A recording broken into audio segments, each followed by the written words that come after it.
आज हम next topic देखते हैं विद्युत बल रेखाएं या विद्युत क्षेत्र रेखाएं।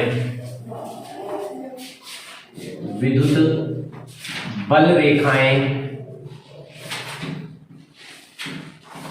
या फिर विद्युत क्षेत्र रेखाएं।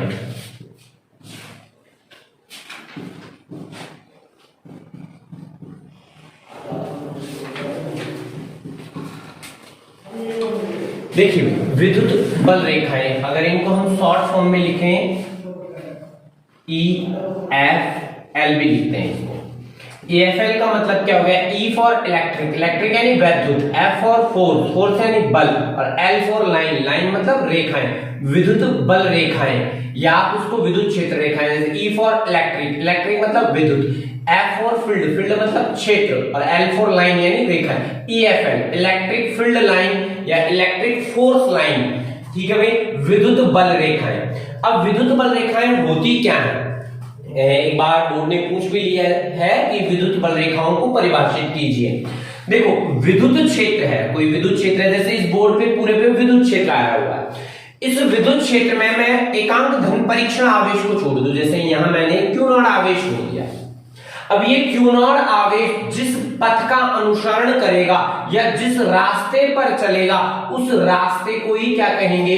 विद्युत बल रेखाएं या विद्युत क्षेत्र रेखाएं।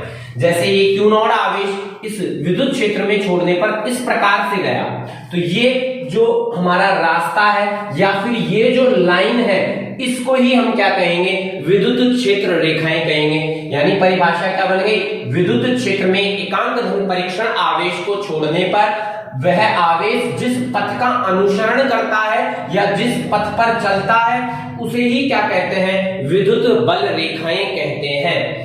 तो इसकी गुणधर्मों की बात करें, विद्युत बल रेखाओं के गुणधर्म बहुत ही इंपॉर्टेंट चीज है। गुणधर्म इस पूरे चैप्टर में हमने दो गुणधर्म पढ़ लिए, एक तो आवेशों के गुणधर्म और दूसरा विद्युत बल रेखाओं के गुणधर्म। तो दोनों ही अच्छी चीजें हैं गुणधर्म के पॉइंट से। अब पहला गुणधर्म इसके बात करते हैं हम। पहले गुणधर्म में हम विद्युत बल रेखाओं किसे कहते हैं इसको भी लिख सकते हैं कि विद्युत क्षेत्र में एकांक धन परीक्षण आवेश को छोड़ने पर वह जिस पथ का अनुसरण करता है उसे ही विद्युत बल रेखाएं कहते हैं। दूसरे गुणधर्म की बात करें, विद्युत बल रेखाएं हमेशा धनावेश से प्रारंभ होकर, विद्युत बल रेखाएं हमेशा धनावेश से प्रारंभ होकर या धनावेश से निकलती हैं, इस प्रकार से धनावेश से, और ऋण आवेश पर समाप्त होती हैं या ऋण आवेश की ओर आती हैं।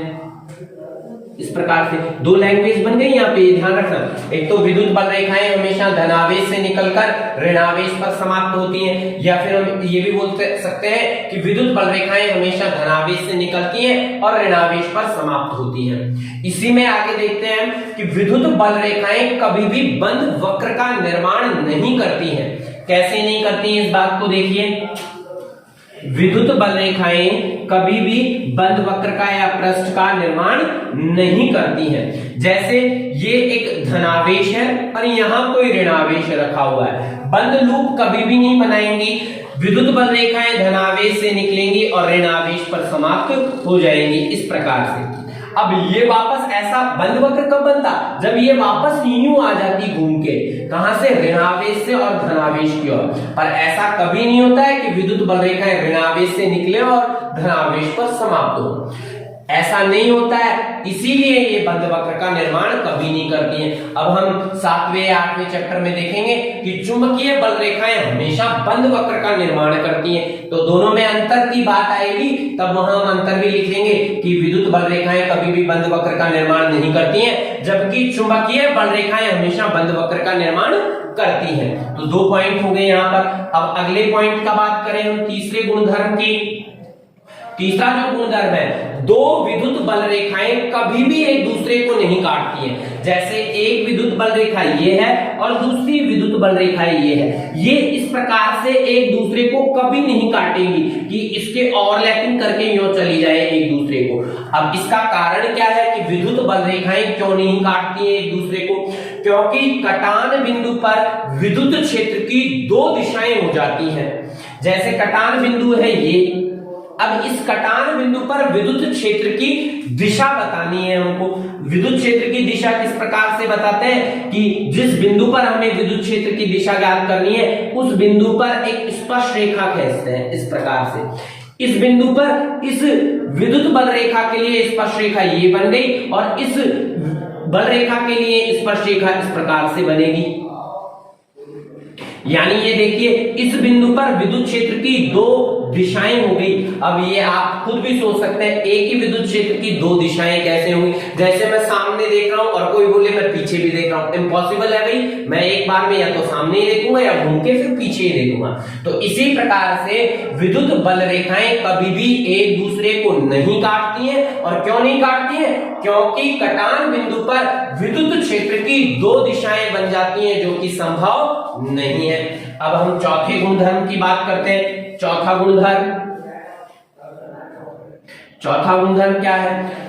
विद्युत बल रेखाओं के किसी बिंदु पर, जैसे ये कोई विद्युत बल रेखा है, विद्युत बल रेखाओं के किसी बिंदु पर, एक बिंदु मैंने ये ले लिया, खींची गई स्पर्श रेखा उस बिंदु पर विद्युत क्षेत्र की दिशा को बताती है। विद्युत बल रेखाओं के किसी बिंदु पर खींची गई स्पर्श रेखा उस बिंदु पर विद्युत क्षेत्र की दिशा को बताती है। जैसे ये विद्युत बल रेखा है, इस पर मैंने ये बिंदु बना दिया। अब इस बिंदु पर एक स्पर्श रेखा खींचता हूं इस प्रकार से, और स्पर्श रेखा ये क्या बताएगी? विद्युत क्षेत्र की दिशा को बताएगी। जैसे विद्युत बल रेखाएं इधर जा रही है तो ये तीर का विद्युत क्षेत्र की दिशा इस ओर हो जाएगी, और विद्युत बल रेखाएं इधर आ रही होती तो विद्युत क्षेत्र की दिशा हो जाती इस ओर। यानी जिस बिंदु पर स्पर्श रेखा खींच रहे हैं वो स्पर्श रेखा क्या बनाएगी?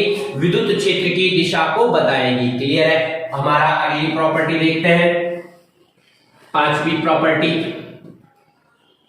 विद्युत बल रेखाएं जो है वो है क्या वास्तव में? वास्तव में विद्युत बल रेखाएं विद्युत क्षेत्र का ग्राफिक निरूपण है। इस बोर्ड पे पूरे पे विद्युत क्षेत्र है और मुझे बताना है विद्युत क्षेत्र, तो मैं इस प्रकार से दर्शाऊंगा विद्युत क्षेत्र को। जैसे इस प्रकार से एक एग्जांपल के तौर पे मैंने सीधी लाइन खींच दी है, इस प्रकार से दर्शा रहा हूं मैं विद्युत क्षेत्र को। तो ये जो रेखाएं मैंने खींची हैं, ये रेखाएं किसको बता रही हैं? विद्युत बल रेखाओं को बता रही हैं। यानी विद्युत बल रेखाएं क्या है? विद्युत क्षेत्र का ग्राफीय निरूपण है। बात समझ में आई? अगले पॉइंट की बात करते हैं हम, छठे पॉइंट की। अब मुझे छठा पॉइंट बहुत इजी है। देखो जहां विद्युत क्षेत्र नहीं है वहां क्या विद्युत बल रेखाएं होंगी क्या? इम्पॉसिबल है, नहीं हो सकती। क्यों नहीं हो सकती?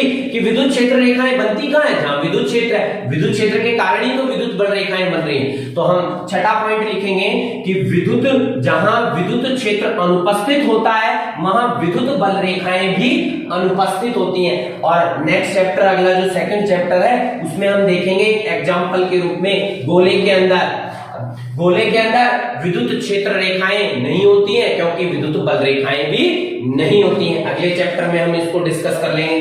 अब हमारा सातवां जो गुणधर्म है, सातवां गुणधर्म, ये भी बहुत इंपॉर्टेंट है अगले चैप्टर के लिए। देखो विद्युत बल रेखाएं हमेशा किसी चालक की सतह पर या तो लंबवत आपतित होंगी या फिर लंबवत ही निर्गत होंगी। जैसे कोई ये चालक प्लेट है, ये चालक प्लेट लगा दी मैंने। अब इस पर विद्युत क्षेत्र हमें आपतित करना है, ये चालक प्लेट है, चालक है। अब इस पर विद्युत क्षेत्र हमेशा लंबवत आपतित होगा इस प्रकार से, बिल्कुल लंबवत होगा इस प्रकार से। और आपतित यानी गिरना, इसके ऊपर जो विद्युत क्षेत्र आएगा वो हमेशा लंबवत आएगा। लंबवत का मतलब 90 डिग्री के एंगल पे विद्युत क्षेत्र और चालक के बीच में बनने वाला एंगल 90 डिग्री होना चाहिए। और इससे निकलने वाली विद्युत क्षेत्र रेखाएं, जैसे यहां कोई विद्युत क्षेत्र रेखा निकल रही है इस प्रकार, इस चालक से निकलने वाली विद्युत क्षेत्र रेखाएं भी लंबवत ही निकलेंगी, यानी एंगल हमेशा 90 डिग्री का ही बनेगा।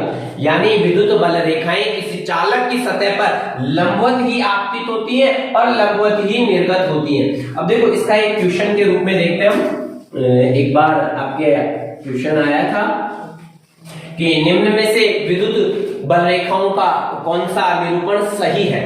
उसमें इस प्रकार से एक चालक प्लेट बनाई हुई थी, यहां एक आवेश रखा हुआ था प्लस आवेश। अब विद्युत बल रेखाएं इस प्रकार से निकाली हुई थी,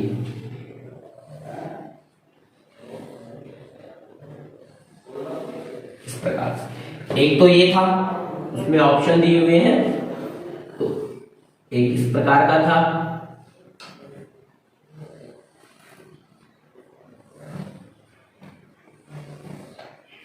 तो देखो इन दोनों में से पॉसिबल कौन सा है। देखो विद्युत, ये चालक प्लेटें हैं दोनों, और चालक पर कैसी लंबवत आपतित होती हैं। अब लंबवत 90 डिग्री के एंगल पे, देखो ये एंगल तो 90 नहीं बन सकता क्योंकि ये तो झुका हुआ है। अब ये एंगल भी देखो आप, ये भी 90 नहीं बन सकता क्योंकि ये भी झुका हुआ है। अब लंबवत की बात करें तो ये सारी की सारी लंबवत आपतित हो रही है इस प्रकार से, तो ये ज्यादा बेटर रहेगा।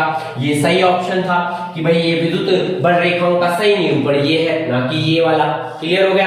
अब एक अगला पॉइंट, विद्युत बल रेखाएं कभी भी चालक के अंदर नहीं होती हैं।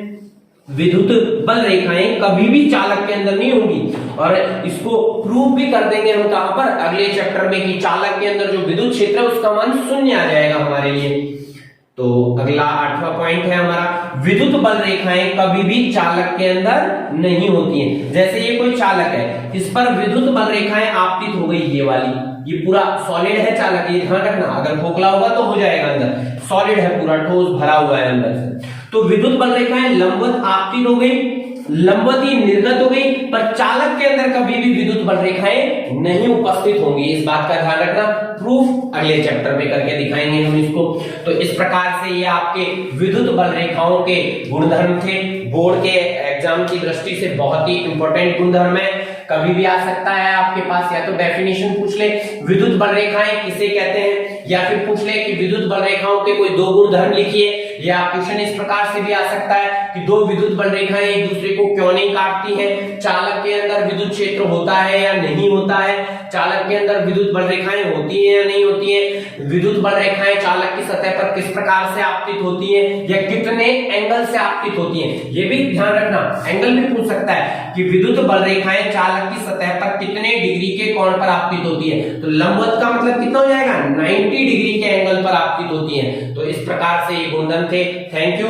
आज हमारा फर्स्ट चैप्टर की थ्योरी पूरी खत्म हो गई है। अब आगे हम दो टॉपिक और पढ़ेंगे जो हमारे इस चैप्टर के क्वेश्चनों को सॉल्व करने के लिए हमें बहुत काम देंगे। Thank you.